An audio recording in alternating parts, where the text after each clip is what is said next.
Hello everyone, this is Marshall Gidler of ACLS Global, bringing you another lesson in the ACLS Global FX Trading School.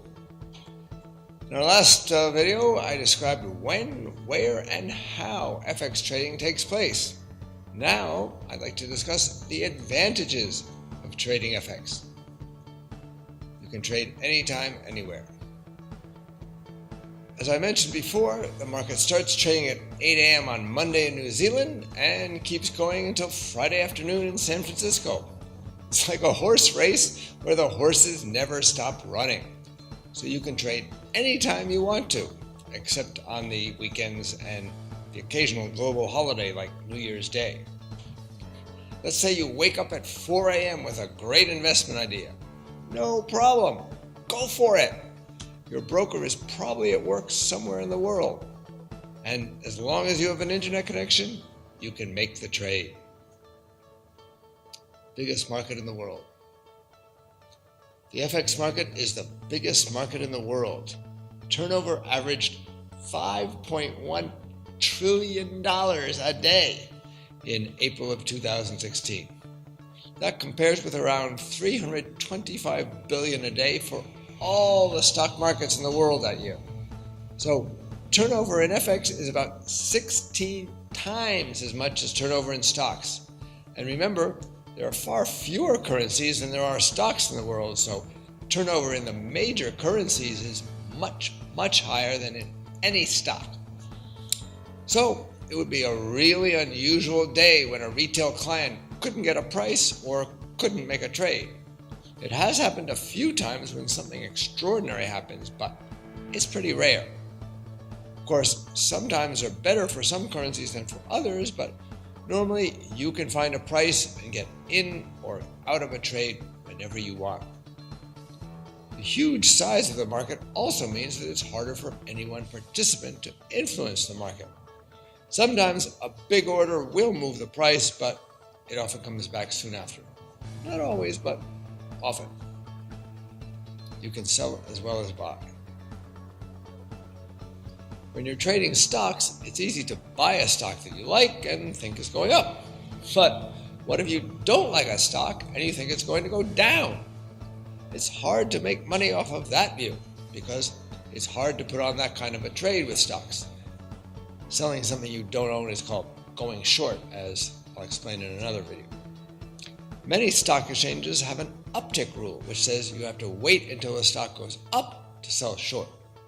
But with currencies, it's easy because, as I mentioned before, every trade consists of a currency you're buying and a currency you're selling.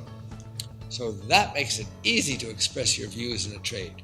You buy the currency you think is going to go up, and you sell the currency you think is going to go down. Instant execution with no commissions. Trades are usually executed immediately at the price that you see on the screen.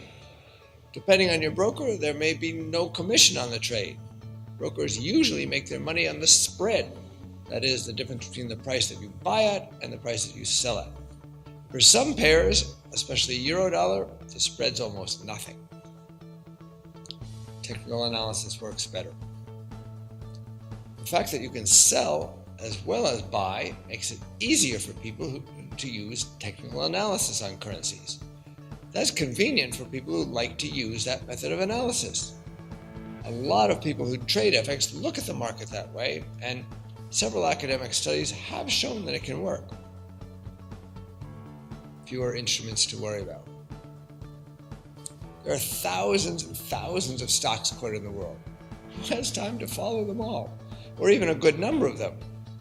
Sometimes a lot of stocks might go up or down just because one huge stock, such as Apple, reported lower than expected earnings. On the other hand, there are far fewer currencies to watch, and most investors just trade the four most actively traded ones, namely the dollar, the euro, the pound, and the yen. No inside information. Moreover, most of the information about currencies is out there in the public for everyone to see. There are no takeover bids, no insider trading, no new product developments, no chairman or CFOs. All the information is public. The economic announcements that move the markets come out, by and large, according to schedules that are published well in advance. Everybody gets the information at the same time. There are surprises, but most of them are known surprises, if you know what I mean. A number that's better or worse than expected, or a speech by some official that says something new. It's all quite above board. And for the most part, sitting in your living room, wherever you are, you have access to nearly as much information as anyone else anywhere. Furthermore, the huge size of the market means that prices usually aren't influenced by what anyone says on TV. In the stock market, a comment by some famous analyst can send the price of a stock crashing. If you're not a client of that stockbroker, well, then too bad. You don't get the information and you lose. But in the FX market, well, let's just say I'm a pretty well-known guy, but I've never read that the dollar went up or down because Marshall Gittler said something. Summary. In short, the FX market is a huge liquid market, the biggest in the world, where you can buy and sell at almost any time. Technical analysis works as well in this market as in any other.